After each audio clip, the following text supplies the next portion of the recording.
大家好，歡迎返嚟我哋嘅頻道。今日我哋會深入探討兩個超強嘅 AI 代理系統，佢哋係電影製作背後嘅隱形英雄。第一個係基礎設施代理，專門管理成千上萬個 GPU 同海量數據儲存。第二個係數據處理代理，負責揾出訓練數據嘅漏洞，然後自動生成高質素嘅合成數據嚟填補。呢兩個系統點樣幫電影製作團隊慳返幾十萬成本，同時仲可以喺幾個鐘頭內完成原本要幾日先做得完嘅渲染工作？點解佢哋可以將 AI 模型嘅準確率由72%大幅提升到91%？今日我會同大家逐一拆解，包括實際數字、實施步驟，同埋點樣為你嘅項目帶嚟即時價值。如果你對 AI、雲端運算或者電影製作有興趣，呢條片絕對唔可以錯過。呢一部分講緊兩個 AI 驅動嘅系統用嚟做電影製作，一個係基礎設施代理 Infrastructure Agent，負責管理計算資源；另一個係數據處理代理 Data Wrangling Agent，處理訓練數據。基礎設施代理會自動擴展 GPU 重集 GPU clusters，優化成本同埋管理海量儲存系統。數據處理代理就識別訓練數據嘅缺口，生成合成數據嚟填補。仲會喺製作過程中持續改善 AI 模型。再嚟講下關鍵概念，用簡單語言解釋 GPU 自動擴展 GPU Auto Scale 就好似智能恆溫器咁，控制計算能力。當渲染需求爆升，例如要喺6小時內完成23個鏡頭，系統就會自動加幾百個 GPU 嚟轉高。工作慢落嚟就轉低嚟慳錢。Spot Instances 就好似雲端計算嘅後備機票，平咗60%到90%。但供應商可以喺30秒到2分鐘通知下收回，系統會智能咁運埋保證資源嚟用。儲存分層 storage，tiering 似你整理衣櫃，常用嘅熱儲存 hot storage 放喺塊 SSD， 偶爾用嘅溫儲存 warm storage 放慢啲硬碟，檔案嘅冷儲存 cold storage 就放平價長期儲存。合成數據生成 synthetic data generates 係當 AI 模型缺訓練例子，例如細微憤怒表情，系統就生成逼真嘅人工例子，唔使貴價演員錄影花。2K 同2日對比 50K 同2星期。MLOps Machine Learning Operates 就係自動化系統持續訓練、測試同部署，改善 AI 模型，唔使人手介入，好似自改善嘅工廠生產線。咁樣講返主要話題。基礎設施管理包括根據工作負載自動擴展 GPU 重集，用 Spot Instance 做多雲成本優化，跨效能層分布儲存，監測能源效率同碳足跡追蹤。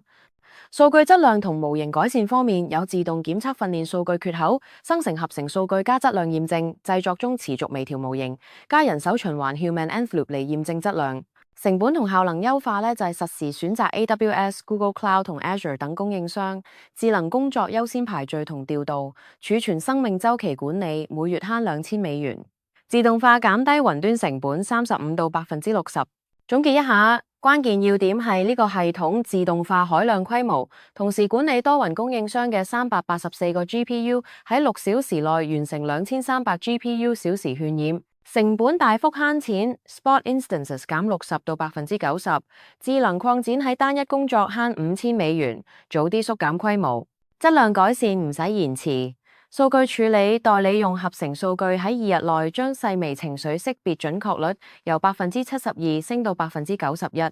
多雲靈活性，系統實時選最平供應商，運埋 AWS $4915每 HR，Google Cloud $1224每 HR。同 Azure $880每 HR， 零停機部署，用藍綠部署 Blue Green Deployment 同金絲雀發佈 Canary Releases， 確保99.5%上線時間，更新 AI 模型都冇事。主動解決問題，自動缺口檢測喺影響製作質量前識別訓練數據不足，能源意識追蹤碳足跡，例如工作產生369千克 CO2， 盡量優化用再生能源數據中心。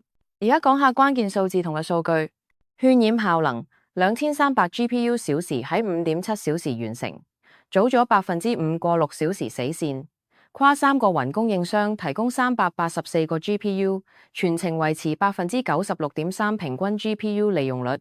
18肽自製渲染劑分佈跨儲存層，成本指標總成本38,600美元，低過42,714美元，預算10%。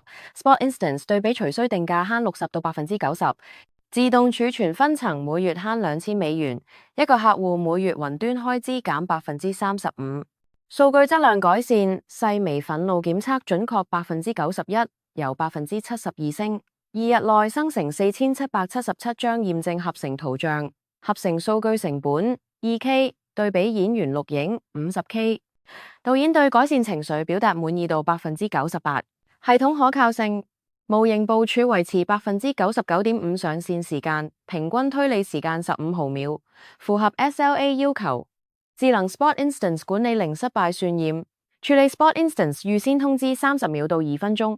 接落嚟下一步行動啊！基礎設施實施第1到4週部署支援 GPU 嘅 Kubernetes 重集，第5到8週實施 CADA 自動擴展，用 DCGM 指標加多雲 Spot Instance 時優化。第5到8週部署儲存系統如 MinIO 或 Ceph 加分層政策。第1到4週數據處理實施，第9到12週設定 Augmentations 增強管道 Augmentation Pipeline。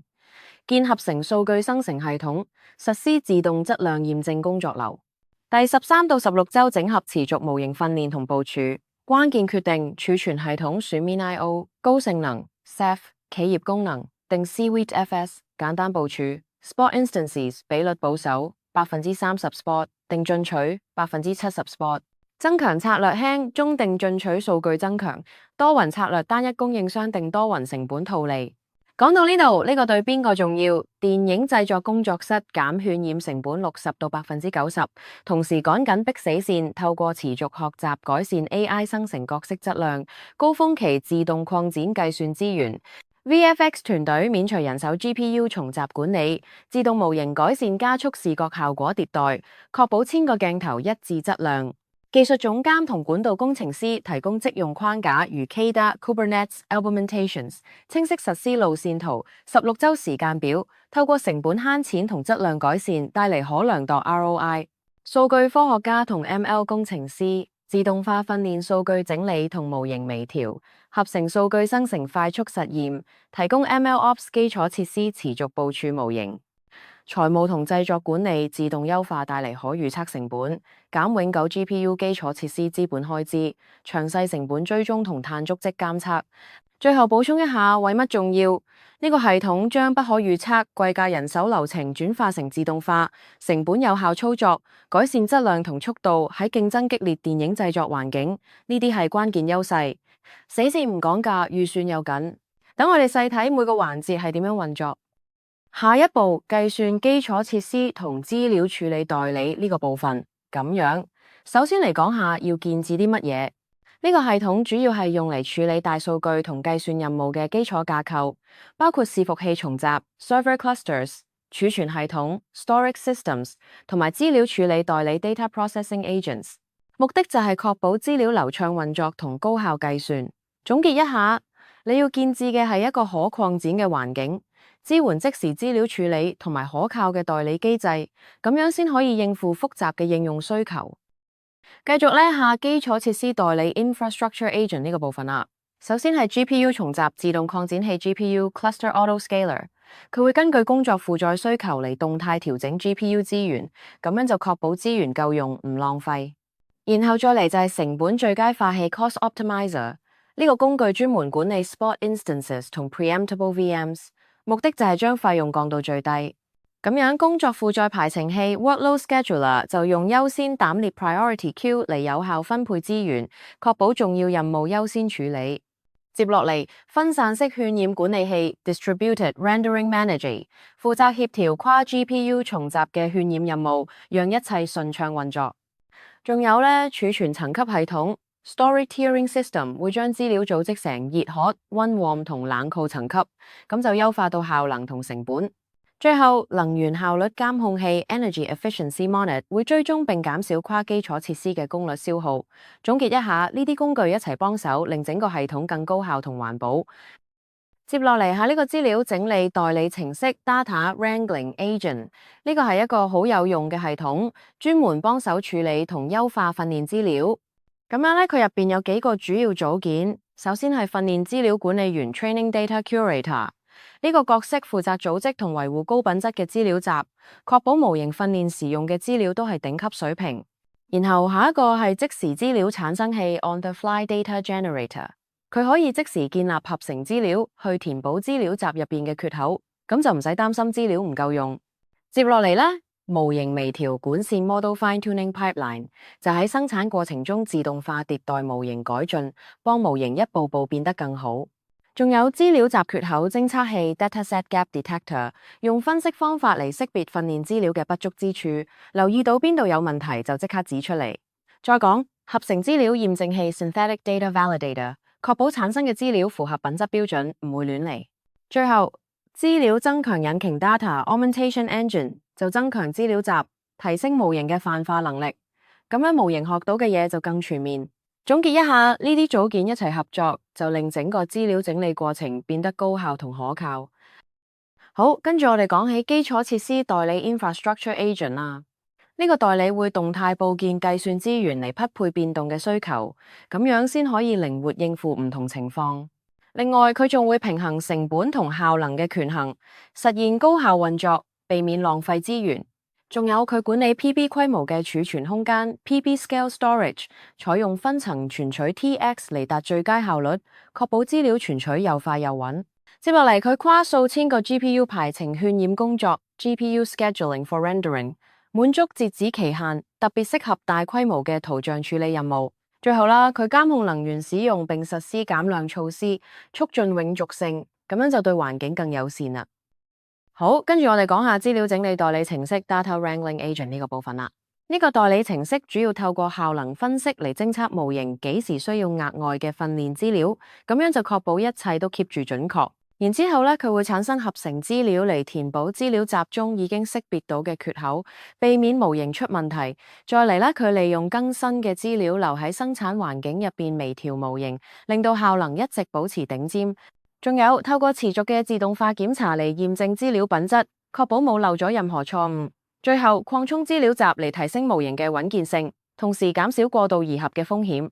咁樣總結一下，就係一個完整嘅資料管理系統。接落嚟講返詳細基礎架構、架構與營運 （Detail Infrastructure, Architecture, Operation） 呢個部分會深入啲解釋後台運作同埋點樣運營。留意下重點嚟啦。好，跟住我哋深入探討下 GPU 重集自動擴展嘅事宜啦。基礎設施代理程式 Infrastructure Agent 會用支援 GPU 嘅 Kubernetes 嚟實作進階自動擴展，佢會根據工作負載需求嚟調整節點池大小，同時優化成本。咁樣 Google Kubernetes Engine GKE 自動擴展就支援各種 GPU 類型嘅可設定最小同最大節點數，包括 NVIDIA H100、A100、L4 同 T4 呢啲。接落嚟講返呢個功能點樣運作，留意下佢可以幫你根據實際需要靈活調節資源，避免浪費錢。總結一下，呢個設定好適合處理高計算需求嘅任務，然後再深入啲講下配置方法。好，跟住我哋講下 GPU 資源配置策略啦。系統應用咗智慧型 Bin Packing 演算法嚟依需求配置 GPU 實例，然後喺低活動期間自動縮減規模，咁樣就利用 Spot Instances 嚟慳成本。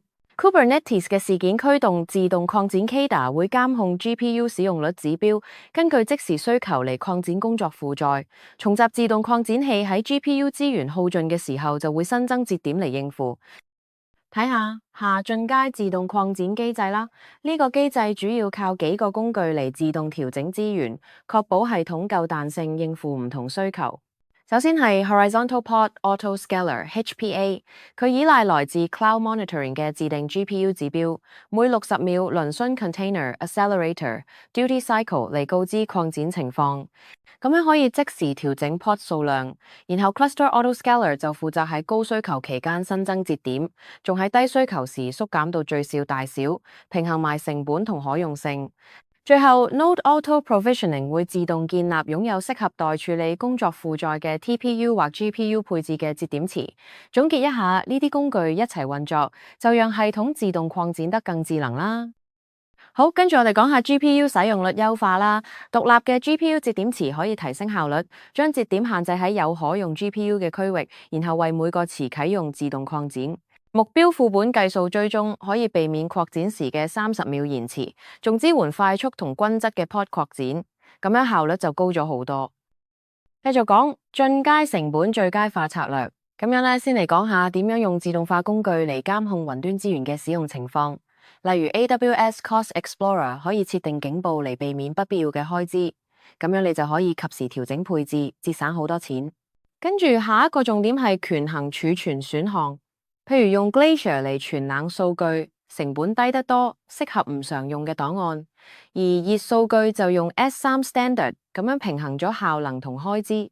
接落嚟再深入啲講多餘資源管理，定期審核虛擬機器同數據庫，刪除閒置嘅 instance， 仲可以用 reserved instance 嚟鎖定長期折扣。總結一下，呢啲步驟可以幫你將成本壓低至少 30%。另外，留意 Spot Instance 嘅應用，適合非關鍵任務，價格浮動但超抵，咁就係呢啲進階技巧，令你嘅雲端開支更有效率。好，跟住我哋講下 Spot Instance Management 呢個部分啦。Spot Instances 可以提供高達 90% 嘅節省，對比 On Demand 定價，透過存取未使用嘅雲端容量，咁樣佢哋好適合容錯應用程式 Fault Tolerant Applications。呢啲應用程式能夠容忍中斷。供應商會喺 Azure 同 Google Cloud 上提供30秒嘅通知，或者喺 AWS 上提供2分鐘嘅通知，用嚟做實例替換 Instance Replacement。總結一下呢，呢個就係 Spot Instances 嘅管理要點，留意通知時間就得啦。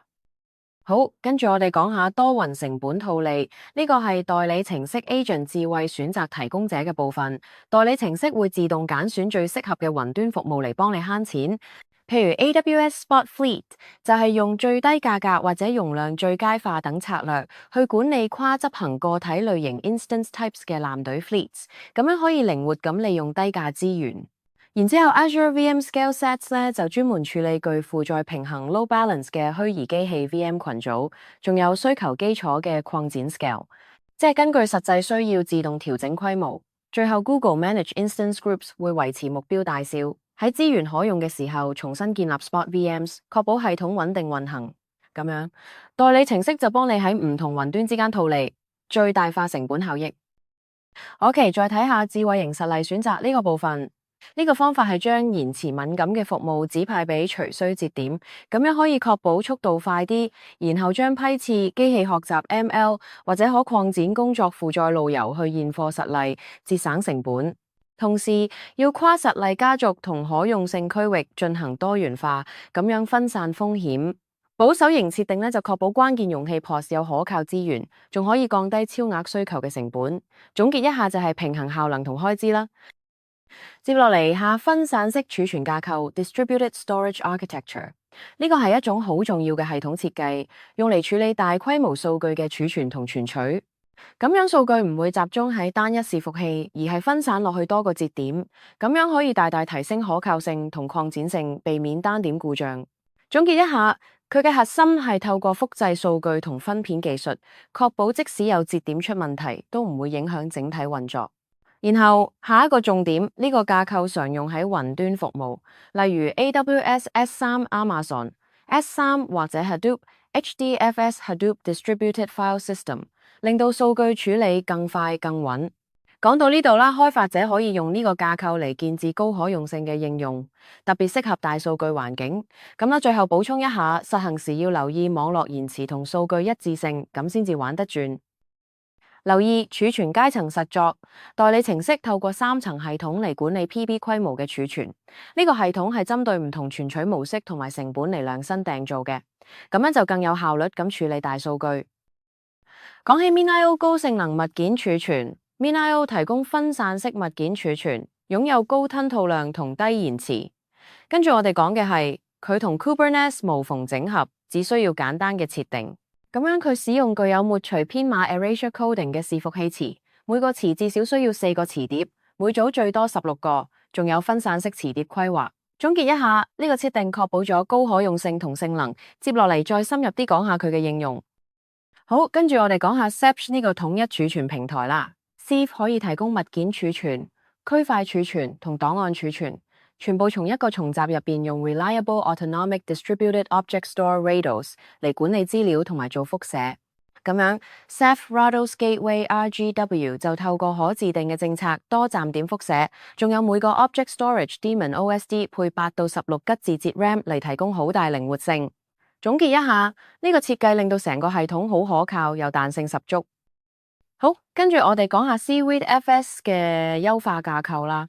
Seaweed FS 用咗主控磁碟區伺服器模型，受 Facebook 嘅 Haystack 啟發，專門將中繼資料 metadata 同資料儲存分離開嚟。咁樣設計好處就係支援高效嘅小檔案處理，仲可以透過每個磁碟區伺服器用2到4吉字節 RAM 嚟擴展，超方便彈性調整規模。再睇下儲存效能特性啦。首先係 MinIO， 佢應用 Reed Solomon 抹除編碼 Reed Solomon Erasure Coding， 仲有可設定嘅奇偶效驗 Parrot， 例如 N2 作為4+4或8+8， 咁樣就實現到高效率。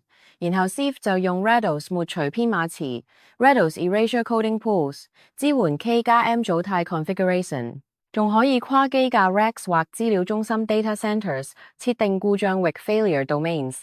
再嚟 Seaweed FS 支援選用嘅抹除編碼 Erasure Coding 或者輻寫 Replication， 特別針對小檔案 Small Files 優化，擁有 O1 磁碟讀取 Disk Reads。總結一下，呢啲特性都幫到儲存系統更穩陣同高效。再講工作負載排程同優先權管理呢個部分。咁樣喺系統入面，工作負載排程就係負責安排唔同任務點樣執行，確保資源用得有效率。而優先權管理就係決定邊個任務先做，邊個後做，避免亂晒龍。總結一下，呢個機制可以幫系統優化效能，特別喺多任務環境下，譬如伺服器處理大量請求時，優先高重要嘅任務先跑。接落嚟，我哋再深入啲講排程算法同優先權級別嘅實際應用，咁你就會明白點解呢樣對程式開發咁重要。好，跟住我哋講下進階單列管理啦。呢個代理程式會結合 Kubernetes 原生工具同埋自訂優先權嚟運作，咁樣可以更有效咁處理任務。Pod Disruption Budgets、PDBs 同埋 Topology Spread Constraints 就確保咗喺擴展期間，系統保持韌性，唔會輕易出問題。再嚟 CloudWatch 同埋 Prometheus 呢兩個工具咧，就提供重閘嘅可見性，讓你清楚監控整體狀況。咁樣總結一下，就係透過呢啲方法，令到成個管理更穩陣同埋高效。下一步，下優先單列 Priority Queue 嘅實作方式啦。渲染任務會根據關鍵性嚟分類，咁樣先至可以有效管理資源。優先級1咧就係包含演員嘅鏡頭，呢啲係不可取代嘅，所以會俾到最高嘅 GPU 分配，絕對唔可以出錯。然後優先級2係 VFX 鏡頭，中等優先中間呢個級別，必要時可以重複渲染，唔會太麻煩。最後優先級3就係建立鏡頭 Establishing Shots， 呢個係最低優先，最容易重新渲染，影響都唔大。總結一下，咁樣分類之後，系統就可以優先處理最重要嘅部分，效率高咗好多。好，跟住我哋講下資源配置策略啦。Carpenter 配合同 Spot Instances 呢個組合可以將每月 EC2 成本降低 35%， 而且唔會損害到效能，全部靠佢嘅智慧配置 Provisioning 同分配嚟做到。咁樣成本低咗，效能仲維持到原樣，真係好實用。然後接落嚟講全面資料清理操作，呢個部分就係幫你徹底清潔數據，確保一切乾淨利落，準備好下一步嘅工作。總結一下，呢啲策略同操作一齊用，效率就更高啦。好，講起 MLOps 管道自動化呢個話題，跟住我哋嚟講下佢點樣運作。MLOps 就係一種將機器學習 machine learn 模型開發同部署整合起嚟嘅流程。管道自動化主要係透過工具自動化整個階段，好似從數據準備、模型訓練到測試同上線，全部都唔使手動干預，咁樣開發團隊可以更快、更穩定咁推出模型，減少錯誤，同埋確保一切順暢運行。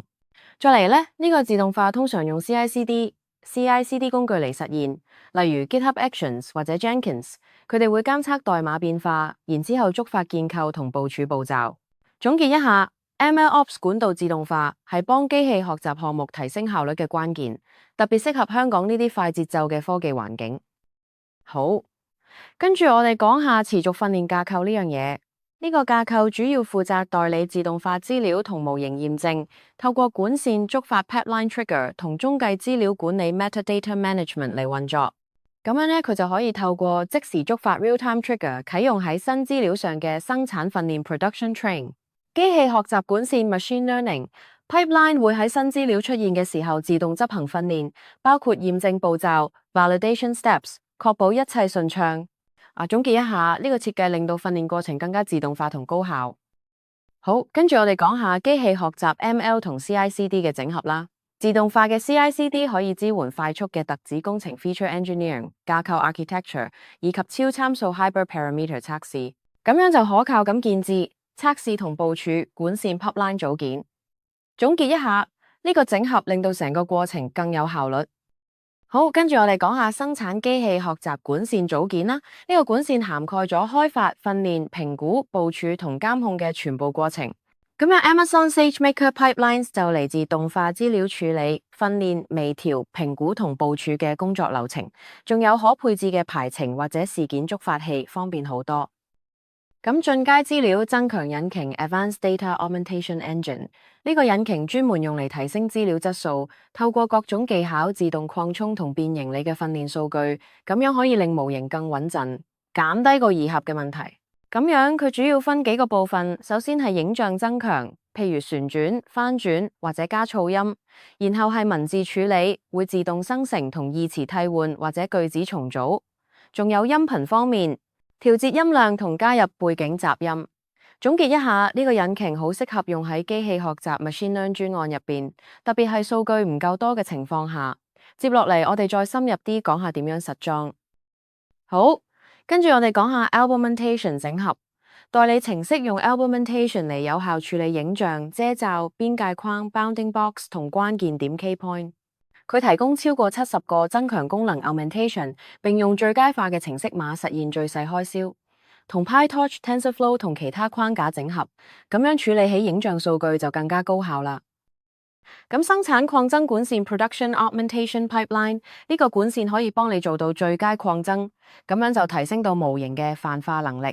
咁樣管線效率高啲，就唔會有 CPU 瓶頸阻住你擴增呢樣嘢，可以減少過度擬合，仲可以擴充你嘅資料集，但係過度用就可能引入偽影，留意下呢點啦。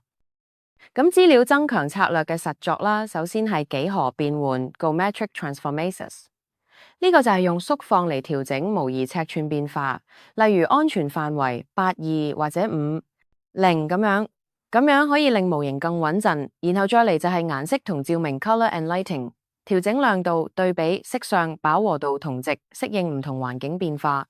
仲有品質劣化 Quality Degradation， 透過 JPEG、WebP 格式同埋縮小放大操作，模擬壓縮同損失嘅情況。總結一下，呢啲策略幫模型對抗真實世界嘅多變性。而家講下模型微調同驗證呢個部分。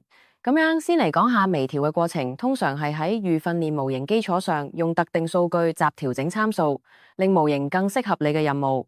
然後驗證階段就係用獨立數據測試模型表現，確保佢唔會過度擬合 overfitting， 咁樣先可靠。總結一下，呢兩個步驟係訓練流程嘅關鍵，做好咗模型效能就會穩陣得多。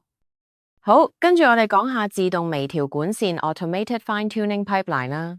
YAML 配置就係定義咗適配器 adapters 嘅參數，例如量化低階適應 Quantize Low Rank Adaptation QLoRa、學習率 Learning Rates 同埋優化 Optimization 呢啲，然後協調 Orchestrate 會揀選計算環境，例如 Google Cloud Batch、GKE 或者 Vertex AI Custom Training， 咁樣就方便咗成個微調流程嘅自動化運作。真係重點嚟啦，連續模型評估 Continuous Model Evaluation。呢個自動化評估包括超參數調整 （Hyperparameter Tuning） 同埋早停 （Early Stop）， 咁樣可以優化模型嘅表現。然之後佢會將頂級模型匯出到註冊表 Registries 入邊，方便管理同埋重用。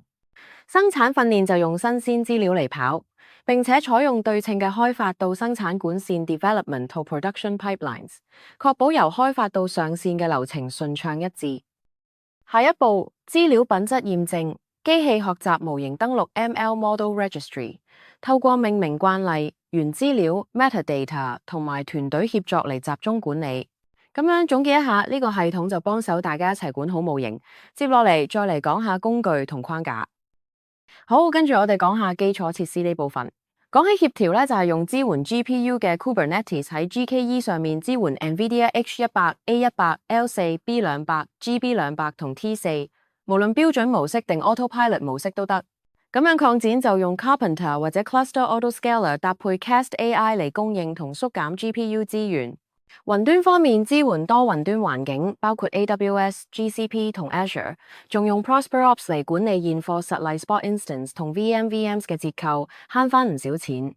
慳影部分有 Deadline、OpenQ 或者自訂體列，透過 Apache Airflow、Dexter、Prefect、Flyte 或者 Mage 嚟跑 ML 管線。儲存就用 Ceph、MinIO 或者 Seweedfs， 搭配生命週期政策 Lifecycle Policies。MinIO 專攻效能 ，Ceph 適合企業功能，而 Seweedfs 就啱小檔案處理。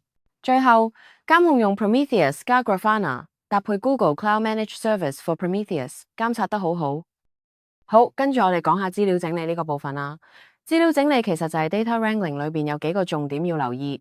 首先呢，資料整理 Data Curation 會用到 DVC、Weights Biases 同 Amazon SageMaker 呢啲工具配合 ML Lineage Tracking， 專門用嚟做工件審核 Artifact Audits， 確保一切資料流程都可靠。咁樣接落嚟係資料增強 Augmentation、Albumentations 呢個庫包含70加轉換 Transforms， 可以輕鬆整合 PyTorch 同 TensorFlow， 幫你豐富資料集。然後講到合成生成 Synthetic Generation Blender 同 Unity Perception 適合 3D 生成，而 Stable Diffusion 就專攻 2D， 全部喺 Google Cloud 上面跑可擴展管線 Scalable Pipelines， 效率超高。仲有微調 Fine Tuning 部分 Hugging Face Trainer、PyTorch Lightning 同 Axolotl 用 YAML 配置，支援 QLoRa 同各種最佳化 Optimizations， 比模型調校更精準。最後驗證 Validation 就靠 Great Expectations。自定指標 Custom Metrics 同 Amazon SageMaker Model Monitor 專門偵測漂移 Drift Detection 並發出警示 Alerts。總結一下，呢啲工具組合起嚟，讓整個資料流程穩陣又高效。仲有呢個互動部分啊，基礎設施代理 Infrastructure Agent 收到場景12嘅渲染請求，呢個有23個鏡頭 4K 解析度，每像素512個樣本，估計要用2300個 GPU 小時。而截止期限就得6小時，咁樣基礎設施代理就開始做資源評估。目前重集有200個 GPU 啟用，佔用率80%，所以可用得40個 GPU， 但要達到截止期限就需要384個 GPU， 因為2300除6就係383左右，咁會再嚟用進階 Kubernetes GPU 自動擴展 Autoscaling 嚟做自動擴展決策。利用 CADA 基於 GPU 嘅自動擴展，搭配即時 DCGM 指標，實作重集自動擴展器 Cluster Autoscaler， 並追蹤目標副本數量，透過快速同質擴展最佳化嚟消除30秒延遲，喺多個可用區域跨區啟動344個額外 GPU， 然後搭配多雲成本套利 Multi-Cloud Cost Arbitrage 策略有200個 Spot Instances， 呢個70%更平。但風險係預先終止，通知30秒到2分鐘，144個 on demand， 保證可用但貴啲。實作跨 MCR 實例家族嘅多樣化，用 AWS 節點終止處理器 Node Termination Handler 嚟優雅工作負載排空。另外，即時成本最佳化下嘅供應商選擇 AWS 用150個 P4D24X Large，A100S 每小時77蚊，等於4915蚊1小時。GCP 用100個 A2 HiQ 8克 A100S 每小時24蚊，等於1224蚊。Azure 用94個 NCV4 V100S 較平備援，每小時36蚊，等於880蚊。仲有跨區域 Spot Instance 可用性監控。總共6小時成本大概42714蚊，同截止期限罰款10萬蚊比較，基於歷史可用性以90%信心 proceed。講完呢個，跟住進階工作負載分配搭配優先貪列 Advanced Workload Distribution with Priority Queuing， 實作 Kubernetes Pod 中斷預算 Pod Disruption Budgets PDBs。用 Topog 擴散限制 （Topology Spread Constraints） 嚟做彈性排程，將23個鏡頭分割成渲染任務，搭配智慧邊 packing。GPU 最佳化排程嘅優先睇列：優先級1係有演員嘅鏡頭，不易重新渲染，分配40% GPU。優先級2係 VFX 鏡頭，必要時可迭代35% GPU。優先級3係建立鏡頭，最簡單25% GPU。用 Carpenter 最佳化跨384個 GPU 排程任務，用 DCGM 效能監控估計，5小時內優先級1完成大於95%，GPU 使用率維持5小時優先級2完成，5小時優先級3完成。仲有5小時重新渲染同最佳化緩衝，然後全面監控與自動修復 （Comprehensive Monitoring）、Auto Remediation， 透過 DCGM 指標追蹤 GPU 使用率，目標大於95%。Prometheus 加 Grafana 儀表板提供即時可見度，偵測失敗如崩潰渲染、OOM 錯誤、CUDA 例外，用指數退避自動重新領列失敗任務。智慧閉環嘅 Spot Instance 管理 Spot Instance 預先終止時，第2小時損失12個 GPU， 立即用 On Demand 實例替換，重新渲染3個中斷鏡頭，並提升優先級。基於可用性模式更新競標策略。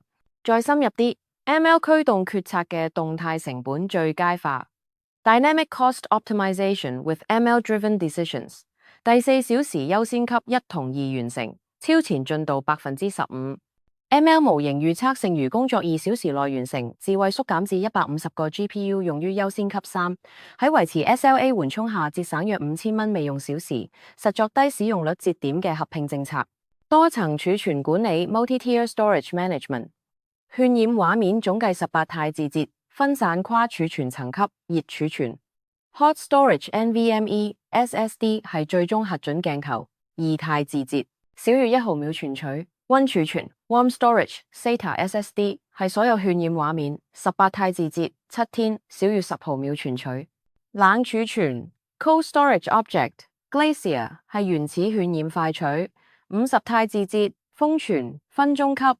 進階生命週期政策 Advanced Life Cycle Policies 基於存取模式自動轉移，智慧預取用於預測工作流程，抹除編碼最佳化 Reed-Solomon 8+4用於溫層。透過層級化，每月節省2000蚊儲存成本。能源效率同碳追蹤 Energy Efficiency Carbon Tracking 384個 GPU 乘6小時乘 400W 平均等於6000瓦時消耗，碳足跡369千克 CO2， 編號再生能源資料中心。電源使用效率 Power Usage Effectiveness PUE 監控達成12低強度操作期間動態頻率縮放，可能時工作負載遷移至再生能源區域。最後渲染喺7小時內完成，超前進度5%，總成本38600蚊，低於預算10%。GPU 使用率平均3%跨整個工作。由於智慧 Spot Instance 管理，零渲染失敗，咁將完成畫面連同中繼資料發送至品質保證代理。Quality Assurance Agent 包括效能指標與成本細分、GPU 使用率分析用於未來最佳化、儲存層級放置建議。轉個頭，資料處理代理 Data Wrangling Agent 部分製作中期效能代理 Performance Agent。標記問題角色 Sarah 嘅細微憤怒表情唔夠真實，資料處理代理就用 ML 分析嘅進階缺口偵測 Advanced Gap Detection with ML Analytics。用自動品質指標分析目前訓練資料，面部表情資料集跨7個情緒類別，有 100K 圖像。憤怒指集 8K 圖像搭配強度分布分析，細微憤怒強度3到510，僅400張圖像。統計顯著性測試顯示變異不足，以95%信心區間識別 GAP， 搭配成本分析嘅智慧資料產生策略 Intelligent Data Generation Strategy with Cost Analysis。選項 A 錄製真實演員，估計50K 蚊，2周時程。選項 B 合成產生 2K 蚊，2天時程。選項 C 從類似資料集轉移學習。混合方法決策係合成加品質集度驗證 MLOps 管道觸發自動產生工作流程。用 Albumentations 嘅進階合成資料建立 Advanced Synthetic Data Creation with Albumentations。用數位人類代理 Digital Human Agent 嘅 Fax 雙容面部 rigging。以解剖學準確性程序產生表情，眉毛輕微皺眉 Action Unit 4 Blend Shape 3到5下巴緊張 Master Flex 4 Temporal Muscle Activation 嘴唇壓緊 Compression 6 Depressor Labii Activation 眼睛微眯2到4 Orbicularis Oculi Engagement Augmentation 增強管道搭配70加轉換，幾何如 Random Rotate Limit 等於15 Horizontal Flip 等於3顏色如 Random Brightness Contrast Part 等於7 Hue Saturation Value 品質如 JPEG 壓縮模擬，高斯噪聲，空間保留面部地標嘅仿射轉換，產生5000張合成圖像，具控制變異，照明12種唔同設定，工作室自然戲劇性，相機角度15度增亮正負30度，頭部姿勢歐拉角喺真實範圍內，膚色跨種族光真實多樣性，年齡變異18到65歲搭配適當老化效果，多階段資料驗證搭配品質集度 Multi-stage data validation with quality gates 透過分散勞力人類審核 Amazon Mechanical Turk 向每位3位審核者顯示500個隨機樣本。問題評分真實性與情緒準確度1到5量表，計算注解者間一致性 Krippendorf's alpha 大於7，結果平均真實性2/5，情緒準確度0/5，品質7值大於0平均通過。用集成模型嘅自動驗證 Automated Validation with Ensemble Models FR 2013訓練情緒分類器驗證準確度89%，真實 vs 合成鑑別器標記23個明顯假貨46%，面部地標一致性檢查器7%解否有效性，感知品質指標 LPIPS SSM 分數喺界限內，移除標記樣本，保留4777張驗證圖像。搭配持續整合嘅 MLOps 驅動微調 MLOps Driven Fine-Tuning with Continuous Integration， 將4777張驗證圖像新增至精選訓練集。用 DVC Data Version Control 實作資料版本控制，用新資料集版本中繼資料更新模型登錄 Model Registry， 用 Vertex AI 自動微調管道基礎模型 EfficientNet B5 訓練於 100K 面部圖像，新資料整合4777張8%新增。訓練配置 AdamW 最佳化器 1E4 學習率，基礎設施 8X NVIDIA 100 GPU， 總計2小時訓練，基於驗證損失，高原自動早停。全面模型驗證 Comprehensive Model Validation， 保留測試集1000張手動精選細微憤怒圖像。A/B 測試框架用於效能比較。舊模型細微憤怒72%準確度，83 F1 score， 新模型91%準確度，94 F1 score， 整體情緒辨識2% VS 0%基準，確認其他情緒類別冇退化。藍綠策略嘅自動生產部署 Automated Production Deployment with Blue-Green Strategy， 模型工件版本控制與血統追蹤，用 Kubernetes 滾動更新容器化部署。藍綠部署策略零停機轉移，即時監控推論延遲同準確度。生產整合用功能旗標替換舊模型為新模型。金絲雀部署10% 50% 100%流量跨2小時，效能監控維持5%正常運行時間，推論時間平均15毫秒。喺 SLA 內重新渲染5個 Sarah 細微憤怒表情鏡頭。導演以98%滿意度核准新表演。知識管理同持續學習 Knowledge Management Continuous Learning 喺集中式 ML 中繼資料儲存記錄缺口發現，用新資料集更新全球訓練資料儲存庫，建立類似表情缺口自動警報，實作表情品質指標漂移偵測。未來最佳化觸發偵測其他角色類似情緒缺口，基於使用模式自動重新訓練排程，跨專案資料分享搭配隱私保護技術，生產中持續模型效能監控。最後效能品質改善，細微憤怒辨識準確度加19%，導演滿意度98%核准評分。製作以增強情緒真實性，繼續模型登錄更新新基準資料集。而家嚟到程式碼示範焦點，用 CADA 同 DCGM 指標建置 Kubernetes GPU 自動擴展。呢個代碼主要係設定 CADA Scaler 嚟監控 DCGM GPU 指標，當負載高時自動增加 pod 同節點。流程係先部署 DCGM Exporter，然後配置 CADA Trigger， 基於 GPU 利用率，目標係維持大於95%使用率。重點係整合 Prometheus 嚟追蹤實時數據，避免延遲擴展。實作多雲 Spot Instance 成本最佳化演算法。呢個演算法掃描 AWS、GCP、Azure Spot 價格，計算可用性分數，用 ML 預測終止風險，然後選擇最低成本組合。流程包括 API、polling、風險評估同動態切換，重點係平衡成本同可靠性，節省60%到90%開支。建立分散式渲染條列，搭配優先基於排程。呢個用 Kubernetes Job Queue 實作，整合優先級 metadata， 將任務分到 GPU pod。流程係 Enqueue 鏡頭任務 Scheduler， 根據優先級分配資源。重點係用 PDB 避免中斷高優先任務，確保截止期限內完成。設計儲存層級政策，搭配自動生命週期管理。呢個政策用 MinIO 或者 SAPS 設定 Tier 規則，基於存取頻率自動遷移數據到熱溫冷層。流程包括 Lifecycle Hook 監控 I/O、觸發轉移同抹除編碼。重點係每月節省儲存成本，維持低延遲存取。建置 ML 驅動資料缺口偵測，搭配統計驗證。呢個 ML 模型分析資料集分布，用統計測試如 T-test 識別 gap。流程係載入資料，計算子集統計，生成警報。重點係95%信心區間驗證，避免假陽性。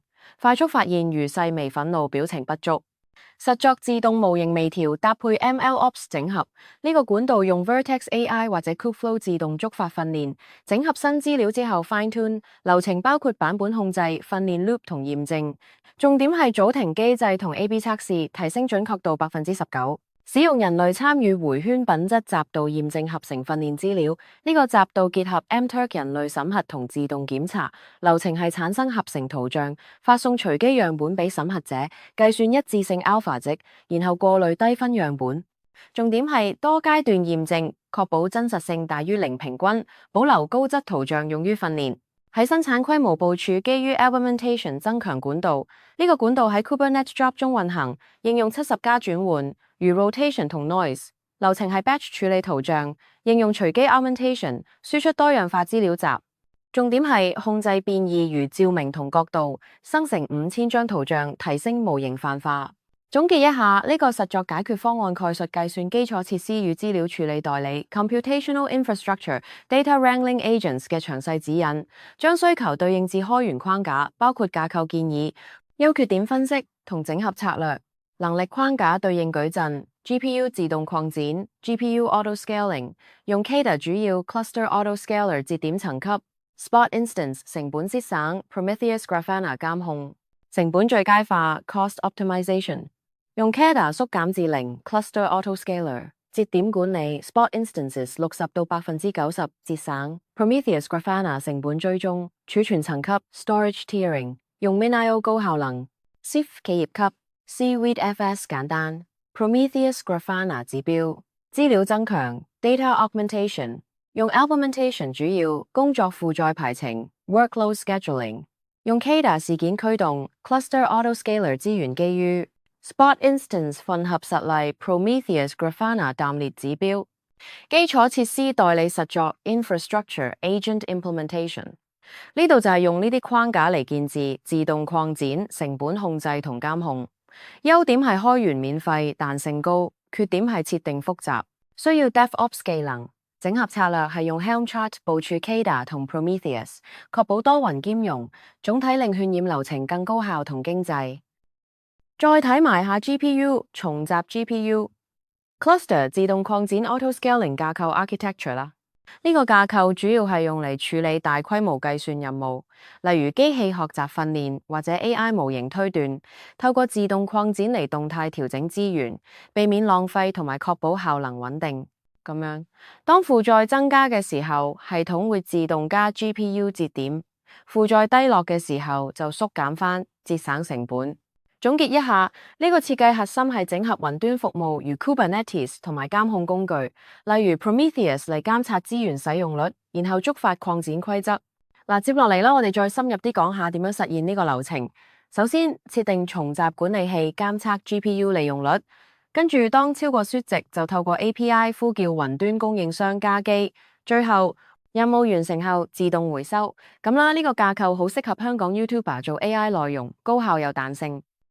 然之後下主要框架堆疊，首先係 Kada，呢個係一個基於 Kubernetes 嘅事件驅動自動擴展器，佢會根據事件計數嚟擴展容器。咁樣 Kubernetes Cluster Autoscaler 就根據資源需求嚟配置節點，喺 Gcore Manage Kubernetes 入面預設啟用。然後 NVIDIA DCGM 透過 Azure Manage Prometheus 暴露 GPU 指標，俾 Kada 用嚟監控同擴展。總結一下呢啲工具一齊運作，確保系統高效應對需求。然之後下實作架構呢個部分，呢個係用 Kada 嚟做 GPU 基礎嘅自動擴展設定，基於 Kubernetes 環境嚟實現渲染任務嘅動態調整。總結一下，佢會監測 GPU 利用率同渲染佔位深度兩個指標，閒置時縮減到0副本，最高可擴展到100個副本。咁樣當 GPU 利用率超過80%或者有5個以上任務排隊時，就會自動增加副本數目去處理負荷，確保系統高效運作。跟住落嚟呢個設定透過 Prometheus 伺服器嚟拉取數據 ，query 分別係平均 DCGM、FIDEF、GPU、util 同總和 render jobs pending， 實行咗智能擴展邏輯。講完呢個再深入啲，呢個架構好適合 GPU 密集型應用，譬如渲染工作，幫手優化資源使用。咁多雲端 Node Pool 配置呢個部分，呢個代碼係用嚟設定 AWS EKS 同 GCP GKE 嘅 GPU 節點群組，支援混合實例類型同 Spot 實例，目的係彈性擴展資源。首先 AWS EKS 部分用 exectl 指令建立一個叫 GPU Spot Nodes 嘅 Node Group， 連接到 GPU Cluster， 指定實例類型 P4D24X Large 同 P316X Large， 啟用 Spot 模式同 ASG 存取，最低節點數0，最高50，仲開啟重集自動擴展器。然後 GCP GKE 部分用 Gcloud 指令建立 GPU Preemptible 嘅 Node Pool。同樣連 GPU Cluster 用 A2 HighEP 8核機器類型，加8個 NVIDIA 10080吉字節加速器，啟用 Preemptible 模式同自動擴展，最低節點0，最高30。咁樣設定可以根據需求自動調整 GPU 資源，成本效益高啲。好，跟住講起呢個優點部分啦。首先係細粒度擴展，包括擴展至0，用嚟處理事件驅動工作負載，咁樣好靈活。然後佢喺基於暫列嘅擴展大型語言模型 LLM 任務方面表現出色，特別適合大規模應用。最後作為 CNCF 畢業專案，仲有適用於各種事件來源嘅適配器。總結一下，呢啲都令到佢好強大同埋易用。講起缺點嚟呢，多吉位元組模型嘅啟動時間真係好長啦，通常要30到120秒咁樣。跟住再嚟講，需要 GPU 資源，延遲唔可預測，仲有記憶體用量高企。另外，最佳 GPU 模式嘅配置都幾複雜，搞起嚟唔容易。咁樣整合點啦，首先 DCGM 呢個工具需要用特權容器同埋節點存取先用到，咁樣。再嚟講即時執行個體，就要處理關機同作業遷移嘅事宜，然後儲存部分必須支援快速擴展事件，咁先夠順暢。然之後咧，多雲端即時執行個體成本最佳化呢個話題啦。呢個概念主要係講點樣喺唔同雲端平台之間靈活管理即時執行嘅個體資源，嚟達到成本最低化嘅效果。咁樣啦，企業可以根據唔同雲端供應商嘅定價策略，例如 AWS 或者 Google Cloud， 自動切換到最平嘅選項，避免浪費資源。總結一下，呢個最佳化過程包括監測即時負載、預測需求同埋動態分配個體，確保效能穩定之餘，又唔使多花冤枉錢。我講完呢個，接落嚟我哋可以深入啲講下實際應用案例。框架實作嘅部分啦，首先Carpenter AWS 呢個工具，我哋喺3個月內實現35%EC2成本降低，仲要確保無效能影響。咁樣仲有使用提供者工具嘅多雲端協調 Orchestrate， 呢個就係核心架構嘅重點嚟啦。講起成本優化策略，好，跟住我哋嚟講呢個 Spot Instance Optimizer 嘅偽代碼啦。呢個類別主要係用嚟優化雲端 GPU 工作負載嘅成本。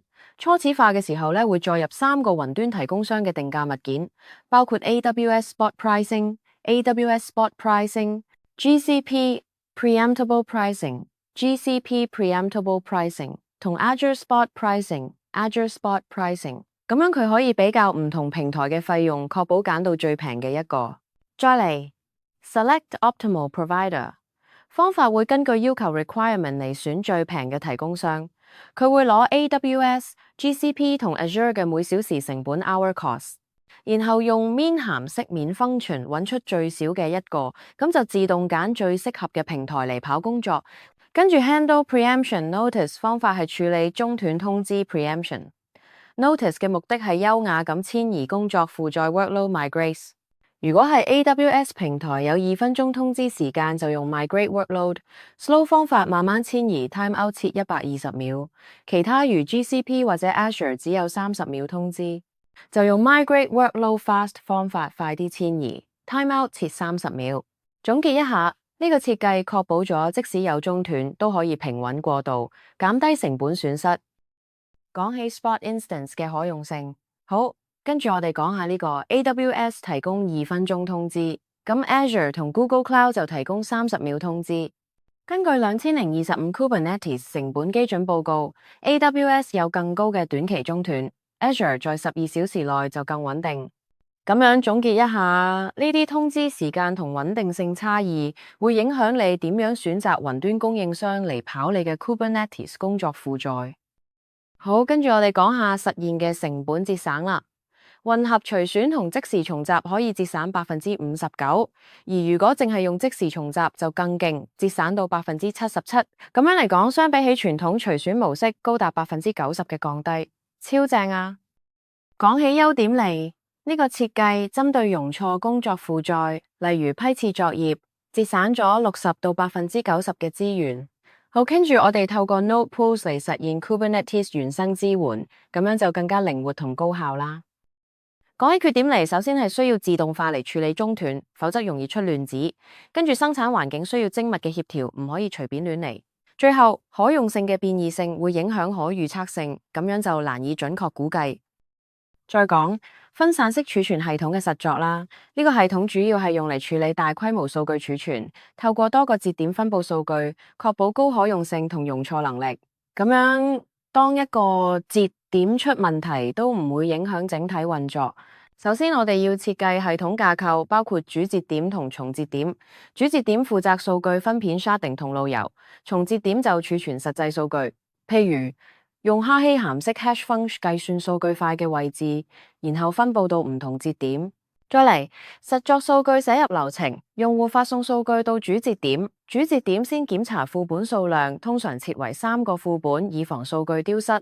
然後將數據分片並複製到指定從節點，寫入成功後回傳確認信息俾用戶。講到讀取，系統會從最近或者最快嘅副本讀取數據，避免單點故障。假如一個副本壞咗，就自動從其他副本同步補充。另外，仲有數據一致性機制，用協議如 Paxos 或 Raft 嚟確保所有節點同步，呢樣可以防止數據衝突。總結一下，呢個分散式儲存系統實作重點係可擴展性同可靠性，適合雲端環境。跟住我哋可以再深入啲講下代碼範例，但而家先講埋基本概念。咁啦，如果你有特定部分想知多啲，講返我聽。繼續下儲存框架嘅比較啦，咁樣先講 MinIO 實作。MinIO 需要一致嘅硬體同仔細嘅磁碟分配先至實現到高可用性。呢個代碼係用嚟設定 MinIO 嘅 stateful set， 配埋 erasure coding， 目的係建立一個4個副本嘅重集，透過 headless service 連接，容器運行 MinIO server， 指定資料路徑同控制台地址，仲有環境變數設定 root user 同 password， 由 secret 嚟拉取。最後掛載 data volume 去 data 目錄，咁樣就確保資料分佈同高可用。MinIO 嘅特性就係用 Reed-Solomon 編碼 N2 奇偶效驗，例如4+4配置，喺維持效率嘅同時容忍故障，仲同 S3 相容，適合雲端原生應用程式，尤其就 AI/ML 資料庫。使用案例嚟講，就係雲端原生應用程式 AI/ML 工作負載同高吞吐量物件儲存。再嚟講 Ceph RGW 實作 ，Ceph RGW 用 Rados 做後端儲存，支援政策同複製。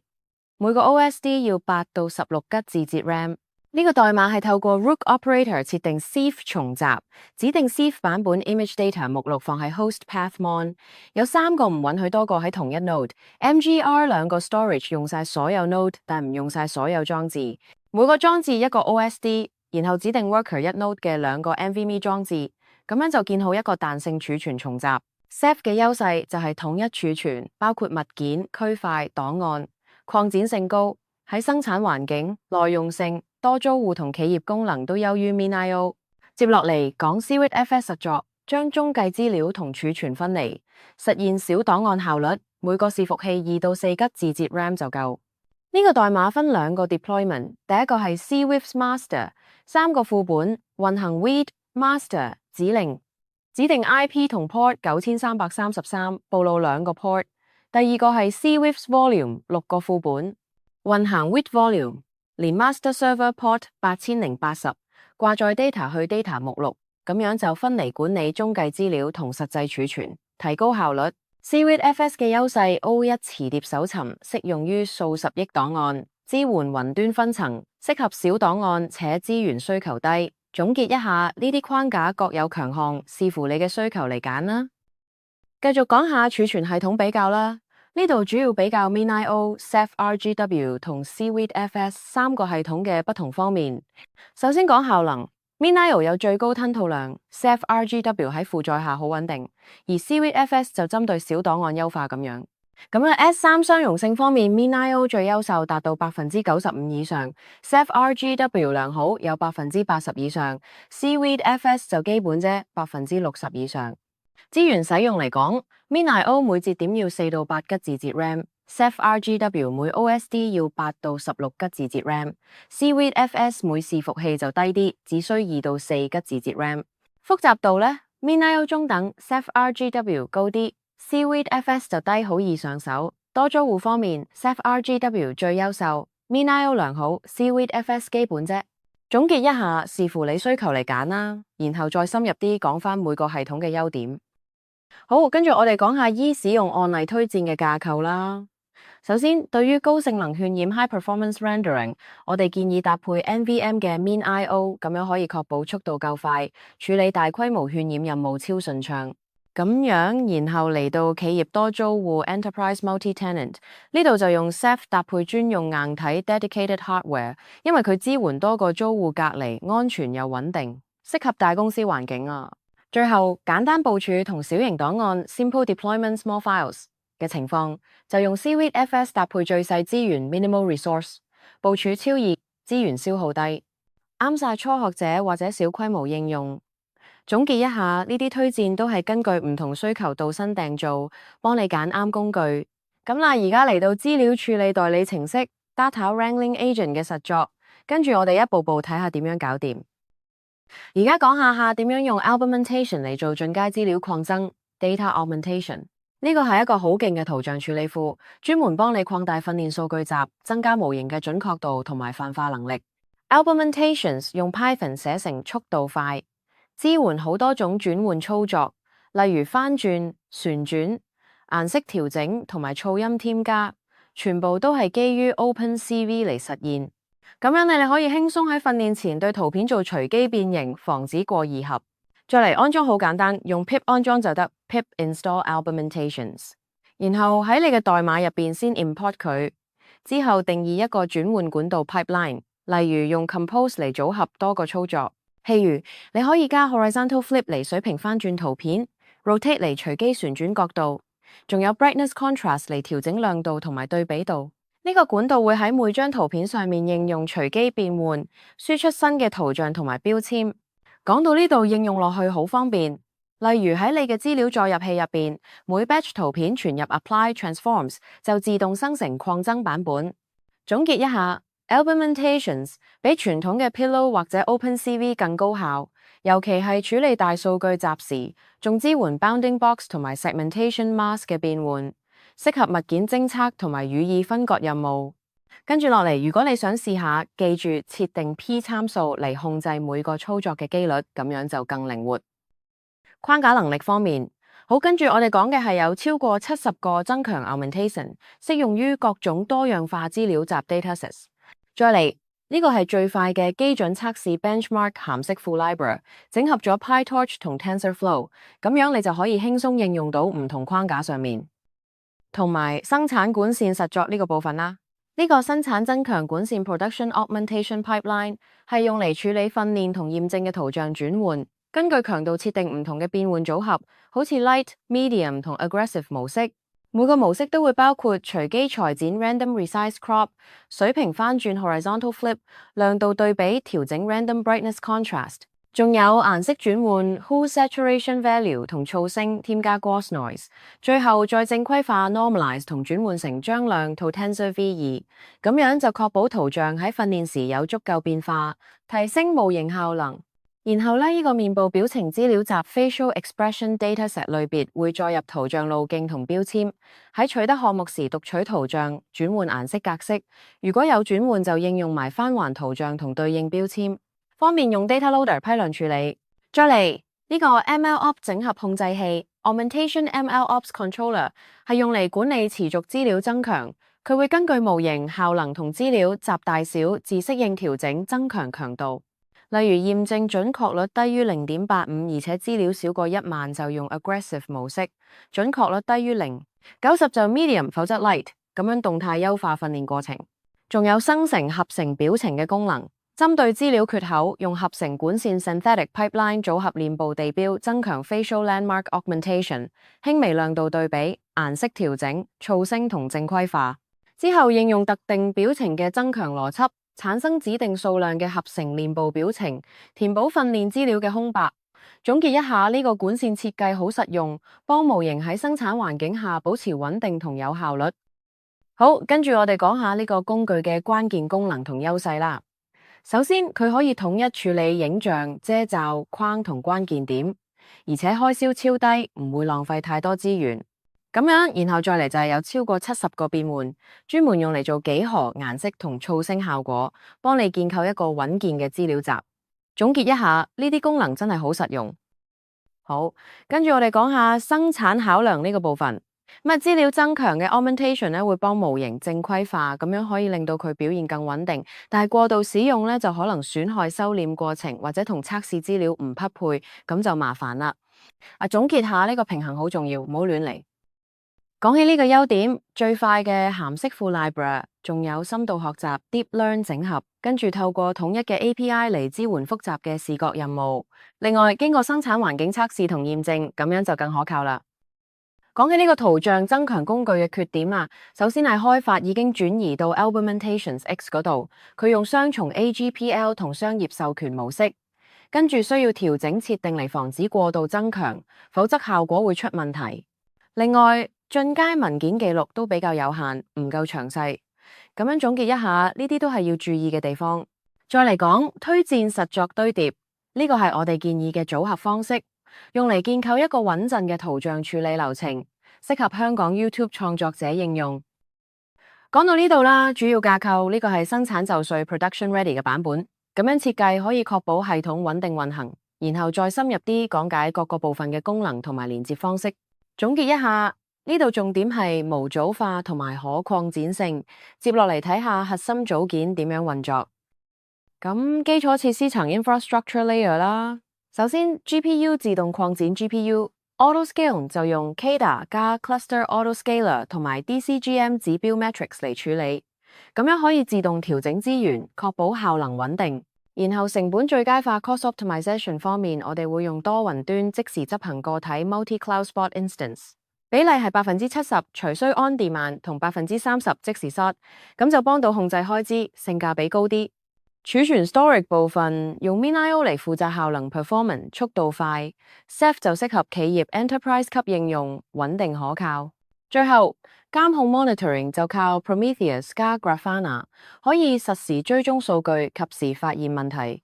總結一下呢個層面設計，咁樣就令成個系統更高效同經濟。最後資料整理層 data wrangling layer 呢一部分啊，增強 augmentation 方面用 Augmentations 搭配到 Augmentations X 嘅路徑嚟處理。MLOps 整合 MLOps integration 就係自定控制器，用嚟適應性策略，咁樣可以更靈活啲。品質驗證 quality validate 係自動化嘅，仲結合人工介入 human interloop 嚟確保準確。合成生成 synthetic generation 就程序化生成資料，然後再進行驗證。總結一下呢個層面，幫我哋有效管理資料流程。睇下實作階段啦，呢度就係實踐嘅時間，準備好一齊喐手做啲實際嘅步驟。咁樣總結一下之前講嘅概念，而家開始一步步實作，留意每個細節，確保順利進行。接落嚟，我哋會跟住流程，從基礎設定開始，然後逐步深入。講到呢度，大家可以跟住做，仲有任何問題隨時問。再嚟第一階段，核心基礎設施。呢個階段大概用返頭4個星期。咁樣首先係部署 Kubernetes， 仲要包含 GPU 資源池，確保一切運作順暢。然後實作基本嘅 CADA， 專門用嚟處理 CPU 同記憶體嘅自動擴展。接落嚟設定 MinIO， 並啟用抹除編碼功能，保障數據安全。最後 set 定 Prometheus 堆疊，方便監控成個系統。總結一下，呢個階段打好基礎之後，先可以順利推進。再睇埋 Phase 進階擴展，呢個階段大概係第5到8週。首先整合 DCGM 用嚟監測 GPU 指標，咁樣可以更精準咁追蹤圖形處理器嘅表現。然後新增 Spot 最佳化，幫你用更平嘅 Spot 實例嚟節省成本。接落嚟啟用多雲端支援，咁就可以跨唔同雲平台靈活運作。最後部署分層政策，透過多層次嘅規則嚟管理資源同安全。總結一下，呢個階段會令你嘅系統更強大同高效。再深入啲，第3階段資料管線，呢個階段大概係第9到12週。呢度我哋要實作 implementations 嘅管線 pipelines， 咁樣可以好方便咁處理圖像數據嘅增強。然後建置合成生成，呢個係用嚟產生更多訓練數據，增加模型嘅穩健性。仲有新增驗證工作流程，確保每一步都檢查得到準確度。最後咧，整合 MLOps， 咁樣成個流程就更系統化，方便部署同監控。總結一下，呢個階段重點係強化資料處理同運營整合。講完呢個，跟住落嚟就更深入啲講其他部分啦。咁Phase 4生產優化，呢個階段大概係第13到16週。呢度主要係調整效能，確保系統運作得順暢，然後設定監控同警示，咁樣可以即時捉到問題。接落嚟建立恢復程序，萬一出事都有後備計劃。最後文件化所有流程同埋訓練團隊，俾大家熟手操作。總結一下，呢個階段就係為生產環境打好基礎，穩定嚟穩定去。關鍵依賴關係同先決條件。另外啦，基礎設施需求先啦。Kubernetes 咧要用 1D24 以上版本，仲要搭配 GPU 外掛程式。GPU 節點上需要裝 NVIDIA 驅動程式同埋 DCGM。儲存方面啦，用 NVMe SSD 儲存節點。最後仲要有支援多雲端網路 Multi-Cloud Network 嘅設定。咁樣總結一下，呢啲係基本要求，確保一切順暢運作。好，跟住講起軟體依賴關係呢個部分啦。CADA 版本要 2.12 或者以上，主要用嚟支援 GPU 功能。另外 Prometheus 要搭配 Matrix API 一齊用。至於儲存運算子呢，就有 MinIO 同 Rogue 呢兩個選擇。最後仲要容器登錄 Container Registry 嚟完成呢個設定。咁樣總結一下，呢啲依賴就齊全晒，方便之後嘅運作。好，跟住我哋講下團隊技能啦。首先係 Kubernetes 運作，呢個係容器編排系統 Kubernetes 雲，然後儲存管理例如 Ceph 咁樣嘅分散式儲存解決方案 Ceph， 仲有 ML 管線開發，即係機器學習管線開發 ML Pipeline， 同埋多雲端最佳化，幫手喺唔同雲端環境優化資源。多雲端最佳化咁樣，呢個計劃用咗經過驗證嘅技術，提供可擴充嘅基礎。仲有明確嘅遷移路徑。總結一下，講完呢個，繼續講落去啦。好啦，今日我哋詳細講解咗基礎設施代理同數據處理代理點樣徹底改變電影製作流程。記住幾個重點呢：第一，自動擴展可以幫你慳返60%到90%嘅運算成本。第二，合成數據生成只需$2000同2日時間，就做到原本要$50,000同2星期先做到嘅效果。第三，多雲策略俾你實時揀最平嘅供應商，靈活調配資源。呢啲技術唔單止適用於電影製作，任何需要大量運算同 AI 訓練嘅行業都用得着。如果你覺得呢條片有用，記得撳個 like，訂閱我哋嘅頻道，同埋開埋個小鈴鐺，咁就唔會錯過我哋之後嘅內容。下一集我哋會深入講解 Model Trainer Agent 呢個 AI 老師點樣自動化成個機器學習流程，將幾個月嘅工作壓縮到幾日內完成。我哋下次見，拜拜。